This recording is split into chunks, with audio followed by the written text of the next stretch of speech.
UP विधानसभा चुनाव में दिनों दिन सियासी दांवपेच बढ़ते ही जा रहे हैं। खासकर सत्ताधारी बीजेपी के लिए ये चुनाव चुनौती बनता नजर आ रहा है, क्योंकि दूसरे दलों में सेंधमारी कर भले ही बीजेपी खुद को मजबूत महसूस कर रही हो, लेकिन पार्टी अंदरूनी कलह से भी जूझ रही है। खासकर टिकट बंटवारे को लेकर पार्टी के अंदर उथल पुथल मची हुई है।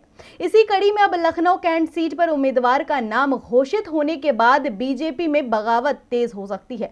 देखिए ये खास रिपोर्ट। भारतीय जनता पार्टी के लिए लखनऊ कैंट सीट एक अनार 100 बीमार वाली सीट बन गई थी, क्योंकि इस एक सीट के लिए कई लोग अपनी दावेदारी दिखा रहे थे। ऐसे में पार्टी के लिए इस सीट पर उम्मीदवार घोषित करना मुश्किल हो रहा था, लेकिन अब पार्टी ने इस सीट से उम्मीदवार के नाम की घोषणा कर दी है, जिसके बाद से पार्टी में बगावत छिड़ सकती है और विपक्ष इसका फायदा उठा सकता है। दरअसल इस सीट से कई बीजेपी नेता लड़ना चाहते थे। एक तरफ सांसद रीता बहुगुणा जोशी अपने बेटे के लिए ये सीट मांग रही थी। उन्होंने तो सीट के लिए इमोशनल कार्ड भी चल दिया था, लेकिन पार्टी ने उनके बेटे को इस सीट से टिकट नहीं दिया। इसके अलावा हाल ही में पार्टी में आई मुलायम सिंह यादव की छोटी बहू अपर्णा यादव की भी इस सीट पर दावेदारी की चर्चा थी। वहीं बीजेपी के मौजूदा विधायक सुरेश चंद्र तिवारी भी इस सीट से लड़ना चाहते थे, लेकिन पार्टी ने सभी की उम्मीदों पर पानी फेरते हुए कानून मंत्री ब्रजेश पाठक को लखनऊ कैंट सीट से उम्मीदवार घोषित कर दिया है। दरअसल ये सीट भाजपा की सेफ सीट मानी जाती है, क्योंकि भाजपा इस सीट पर 6 बार जीत दर्ज कर चुकी है।